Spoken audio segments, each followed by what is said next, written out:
Let's look at some escapes from double outside Ashi. The first one that I show you is going to be the very most commonly available and most useful one, and it takes the least moving around. This one is very simple. It's kind of a just get up escape. So she's got double outside on me, and if in any way this would have been shield for this person is not there, or falters, or they just have another leg configuration, that happens a lot of the time.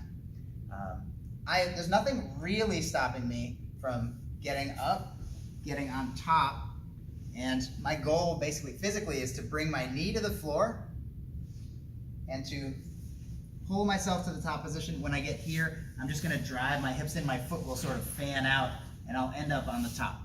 People don't always put together a poor position. It isn't that. It's just that if she falls for my foot, there just basically is a back exposure built into double outside. So when you see somebody's back, you're going to want to try and get up. What I need is my knee on the floor. That's when I know. I've seesawed from my butt over this fulcrum to my knee. That's when I know I'll be able to pull myself the rest of the way up. So I'm going to just drive forward, just retracting my foot a little bit, using my hand, driving my knee till it touches the floor, and then driving my weight in. My heel will come out from under them. It's not comfortable for them even to try to hold on at that point.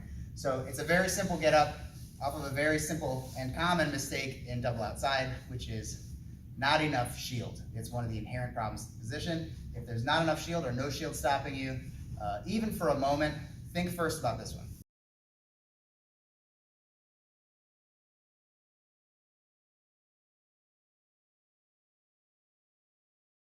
Similar to the just get up escape from DOA, which should probably be the first one that crossed your mind, we have sort of an assisted get up, and it's going to be assisted by me wedging my leg under her back and getting a little bit of lift. So when she falls to the side and she does this, but there is no shield, you may find sometimes that because of either a high fulcrum that I can't get my knee down, or just a lot of shearing pressure with the legs, like pushing me away, maybe not blocking my chest, but pushing me away, that I need to do more to help myself get up. And so what I'm going to do is I'm going to put this leg down and I'm going to reach under her waist.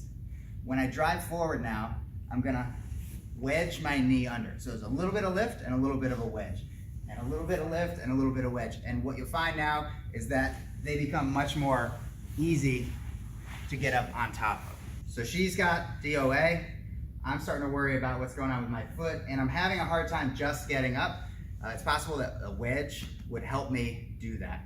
So I'm gonna put my knee down and against her so that when I get a little lift, which I'll do by pushing off my hand, which is behind me, I can wedge my knee underneath a little bit. So I get that in there. It starts to turn her even more belly down. It does expose an opening here, frequently a little more, which is just her forearm and her shoulder. These are my two handles. And I can use these to pull, again, my knee to the floor.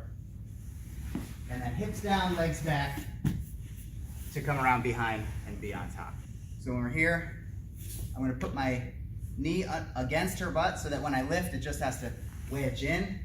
And usually people's arm is here behind them, especially if they're going for me, if they're trying to catch like a heel hook or something like that.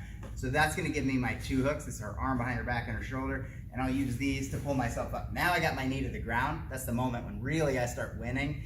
And then I'm gonna drive in. It's hips down, legs back, just like the get up.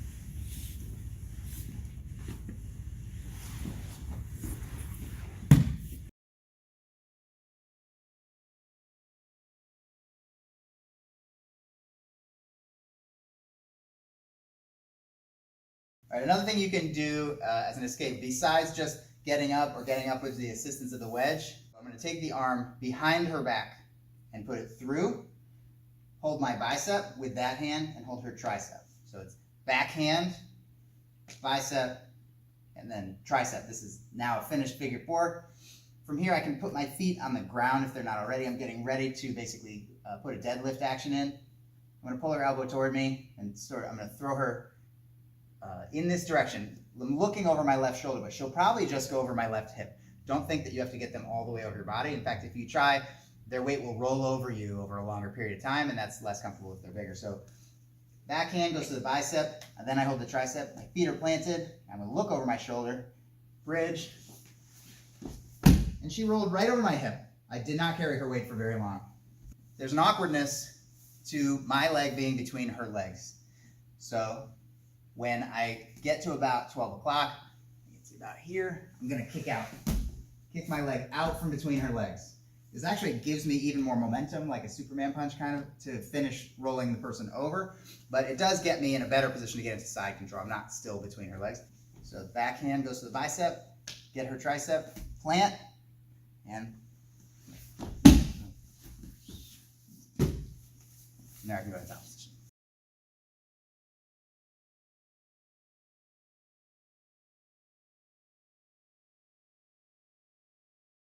One of the things that it's really important that you know about double outside Ashi or outside Ashi is that even though some leg positions you can move them around in space and they're equally good. For example, if you stand up, come in, I catch Ashi as we know it, I land in Ashi as we know it on the ground. Whereas that's true for other leg entanglements. Outside Ashi, even with my hips engaged, at this angle is a position that I don't think is good for you guys to try, because all she needs to do is put your thumb in here and push it down. Right? So I come in for double outside Ashi, she can just shove this thing down, and you know, it's useful for you to see outside Ashi as being more favorable to me when we're on the ground than when she's standing. That being said, one of the escapes is to stand up. I'm going to take advantage of this vulnerability that the position has, which is that it doesn't work well against somebody standing. And I'm going to get up. She has put the position together here. She's going to lean down for my foot. I'm going to fold my foot in. So this time I'm putting the sole of my foot against my other thigh. And I'm going to rock up here, get a grip on her arm, and stand up. And now I can use either my hand or my forearm to push her leg down, and a number of things that I can do from here, but essentially I have passed the leg entanglement. I'm going to fold my foot in, hold her arm, roll her over, and stand. I'm trying to put weight on this foot while I do this too, because she's trying to change the angle of my foot to affect my knee and attack me there. But this, again, this is a kind of a garbage position outside Ashi against a standing opponent, because it's so easy just to push this down. Let's use our forearm though. Once you get to this last step, use your forearm to push that down. You can close the distance. It's definitely possible to kick out or do a number of passes right away. So I'm going to fold this foot in, which is going to be, I do have to lean this way a little bit to create the space to do it, but that also begins my momentum to get up this way. So I take this foot, I fold it in, I rock up, my weight is on my foot, and now I'm using my forearm to push this down, and I'm on top now. If you can get this foot out, that's fine. We'll go to side control from there.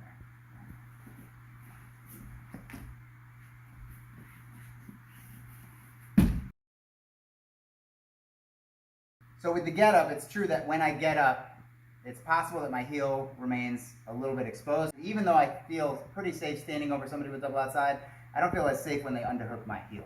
Okay, and it's still possible. I could get up, and if I get up with my heel off the ground, yeah, I don't love this. This isn't as comfortable for me. That starts to be a great position again, a great attack position again. So when you get up, two things. One, when you get up, have your heel glued to the floor. So glue your heel to the floor. It'll be easy to stand on that foot and all. Your heel may come off the floor if you're not sort of conscious of it. It helps me to keep the heel glued to the floor, to keep my butt a little lower as I get up. But when I get up, fold this foot in. If I keep my butt a little lower to the floor, this heel never left the ground. Okay, so this lower stance is one thing. I'm actually driving most of my way through my heel. And the other thing that's going to help is not to give him the turning on his side sort of action that'll help him be attacking the leg. And I do get that through the detail we already talked about, which is the bicep. But I'll show you what I mean. I'm going to fold my leg in, and when I get up, I'm really pinning this to the floor. When I get up, I'm really pinning this to the floor, so it's harder for him to turn on his side to start getting something going, and my heel is flat to the floor. And from here, I can shed this.